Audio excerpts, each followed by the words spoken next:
Among other benefits, process control can increase production and improve quality. Unfortunately, the impact of process control is not fully understood, and consequently, setup and calibration are not given adequate attention. This often results in controllers that induce variability rather than reducing it. So, proper control setup and tuning involves more than just adjusting gain until the oscillation stops. Process control involves matching the characteristics of the controller to those of the process. When that is done, controller can be set up to provide certain closed-loop response to a set point on load variation.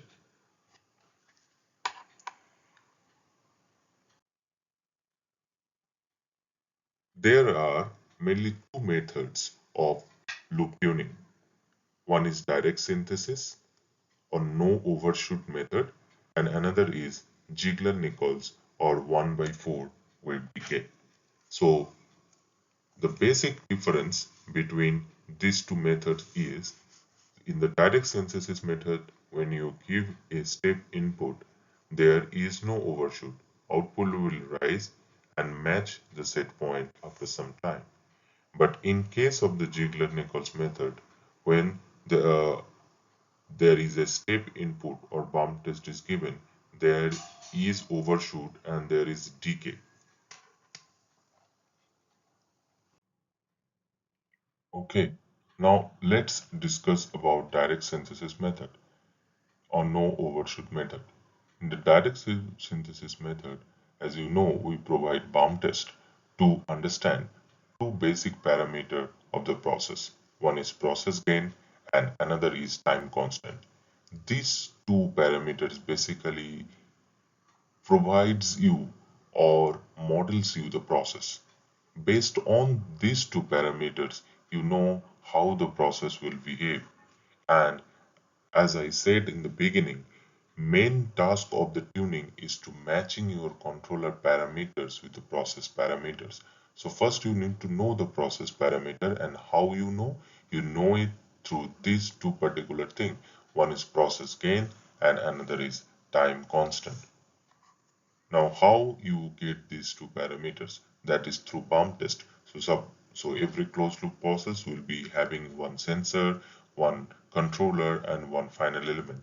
So in the final element, which is most of the case in the control valve, you will provide a stepped input to the control valve, and then you will observe how the process behave for this step input over a period of the time.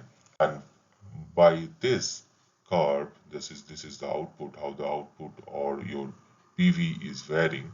So based on this, you will calculate this process gain and time constant. But how you will calculate? Do you need a mathematical model for this?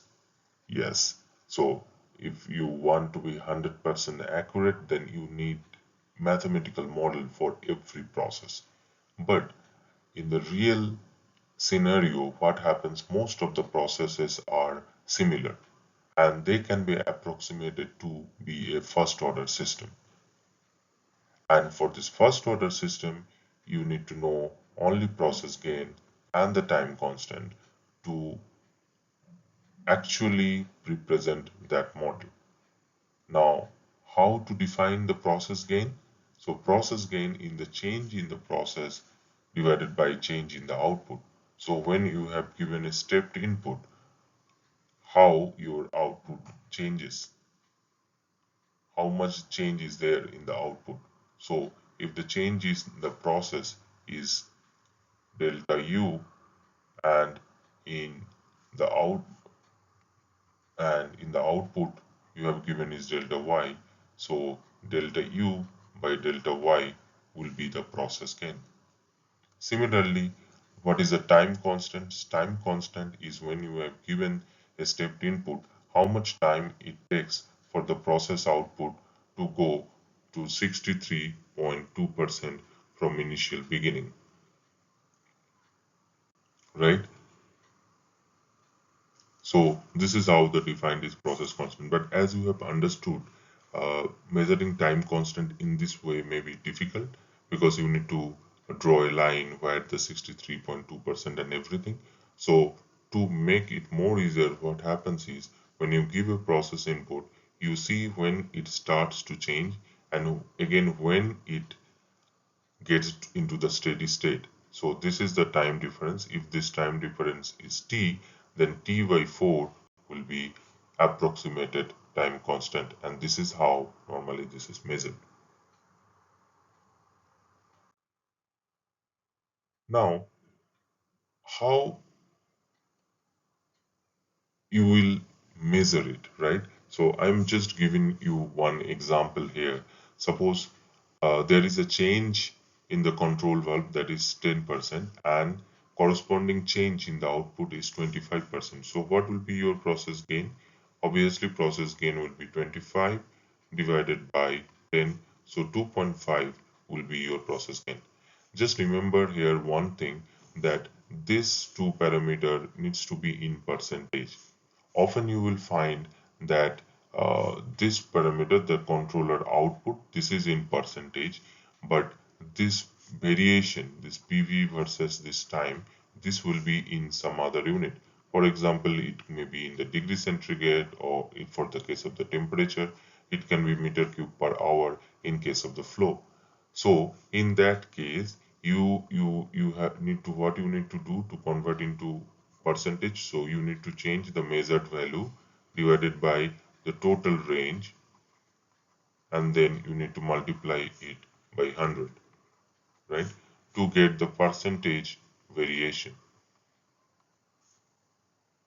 So this is how you will calculate the process gain. Now, how we'll calculate the time? Again, the same thing. So if the time from this point to time to this point is, suppose it is 12 minutes, so time constant will be 12 by 4, that is 3 minutes.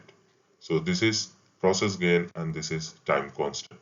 Now remember, both of this process gain are time constant is open loop, right? We are measuring when the loop is open here, right? So, but we need to have the closed loop formulas, right? And there are very detailed formulas, but in this case, I will show you some simple formulas through which you can get the gain. So, for example, controller gain. Controller gain, so, is 1 upon open process loop gain into speed of response. So this open loop process gain you have derived just now, right, by doing this farm test. Now the controller gain will be 1 upon open loop process gain into speed of response. Just bear with me, I will discuss about speed of response in a while. And what will be the integral time? Integral time will be directly open loop process type constant, which you have just now taken uh, by dividing the time for going steady state to steady state by 4, right? And the derivative time, we are considering it as 0. We are talking about a PI loop here, okay? Now, what is the speed of response, right? So direct synthesis methods gives you an liberty to choose your speed of response. You can choose your response to be fast or moderate or slow, right? So you can choose it to be slow, you can choose it to be moderate, and you can choose it to be very fast.